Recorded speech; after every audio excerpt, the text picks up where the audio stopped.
అయ్యప్ప రాక గురించి తెలిసిన మునులు ఆయనతో మొరపెట్టుకున్నారు. అయ్యప్ప తన అవతార లక్ష్యం పూర్తి చేసే సమయం వచ్చిందని గ్రహించాడు. మానసికంగా హరిహరులకు నమస్కరించి యుద్ధానికి సిద్ధమయ్యాడు.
అళుదా నదీ తీరాన వచ్చి పడింది.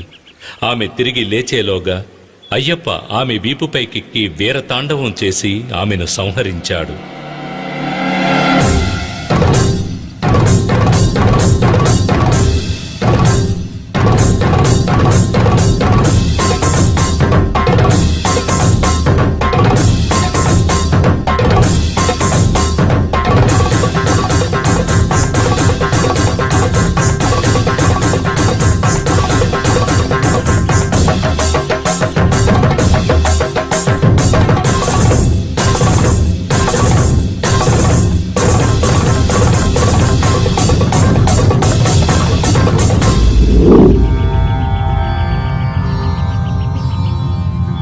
అయ్యప్ప చేసిన మహిషముఖి సంహార నర్తనాన్ని చూసేందుకు వచ్చిన ఈశ్వరుడు తన నందిని పక్కనున్న చెట్టుకు కట్టి ఉంచాడు.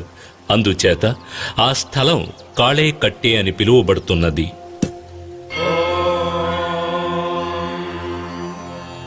సహస్రశీర్షా పురుషః సహస్రాక్షః సహస్రపాత్ సభూమిం విశ్వతో వృత్వా. అయ్యప్ప పవిత్ర పాదస్పర్శ వల్ల మహిషముఖి శరీరం నుండి విడుదలై శాప విమోచనం పొందింది లీలావతి. అయ్యప్పకు ప్రణమిల్లింది. స్వామి, తమ పవిత్ర పాదస్పర్శ చేత నాకు శాప విముక్తి కలిగింది. ఇక నేను తమకే సొంతం. నన్ను స్వీకరించి అనుగ్రహించండి స్వామి. నీ కోరిక నెరవేరదు. ఈ అవతారములో నిత్య బ్రహ్మచారిగానే నేను ఉండబోతున్నాను. అయినా ఒక్క అవకాశం ఉన్నది. నాకు ఒక ఆలయం కట్టబడుతుంది. అప్పుడు నా దర్శనానికి లక్షలాది భక్తులు వస్తారు. ప్రతి సంవత్సరం నా భక్తుల సంఖ్య పెరుగుతూనే ఉంటుంది. ప్రతి సంవత్సరం కొత్తగా భక్తులు నన్ను మొదటిసారి దర్శించడానికి వస్తారు. ఆ విధంగా ఏ సంవత్సరం అయితే కొత్త భక్తులు ఎవరు రారో అప్పుడు నేను నిన్ను వివాహం ఆడేదను. అంతవరకు ఎదురుచూడు. నా ఆలయానికి సమీపంలో నీకు కూడా ఒక ఆలయం కడతారు. నిన్ను మాళిగైపురత్తమ్మన్ మంజుమాత అని పిలుస్తూ భక్తులు పూజిస్తారు. నా దర్శనానికొచ్చే భక్తులు నీ ఆలయానికి వచ్చి నిన్ను కూడా దర్శించి వెళ్తారు. నాకు సమీపంలోనే ఉన్న నువ్వు ఏ సంవత్సరం కొత్త భక్తులు ఎవరూ నన్ను దర్శించుకోవడానికి రాలేదో తెలుసుకోవచ్చు. అంతవరకు వేచి ఉండు. తమ చిత్తం ఇదే అయితే నా భాగ్యం కూడా ఇదే. తమకు సమీపంలో నాకు ఓ ఆలయం కట్టించి నన్ను కూడా భక్తులు దర్శిస్తారని గౌరవాన్ని కల్పించిన దేవా, మీకు ప్రణామాలు.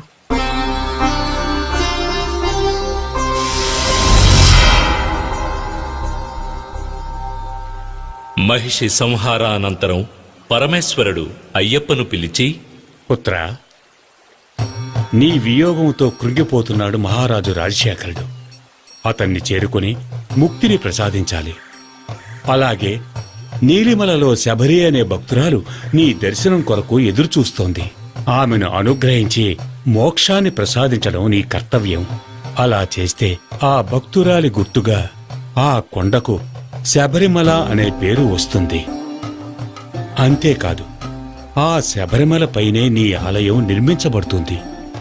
ఆయుష్మాన్ భవ. మహిషముఖి దేహం నిర్జీవంగా ఉన్నప్పటికీ కొండలా పెరిగింది.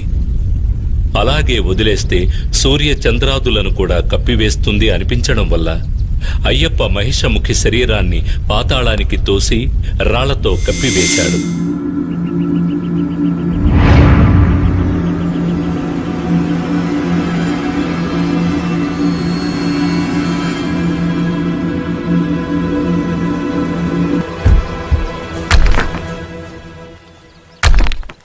స్వామి ఆజ్ఞానుసారం భూతగణాలు, దేవతలు ఒక రాయి తెచ్చివేసి ఆ రాళ్ల గుట్ట కింద మహిషముఖి దేహాన్ని పూడ్చివేశారు. ఆ విధంగా రాళ్లగుట్ట కింద మహిషముఖి ఖననం చేయబడిన ప్రదేశమే కల్లిడం కున్రు అనే పేరుతో పిలువబడుతోంది.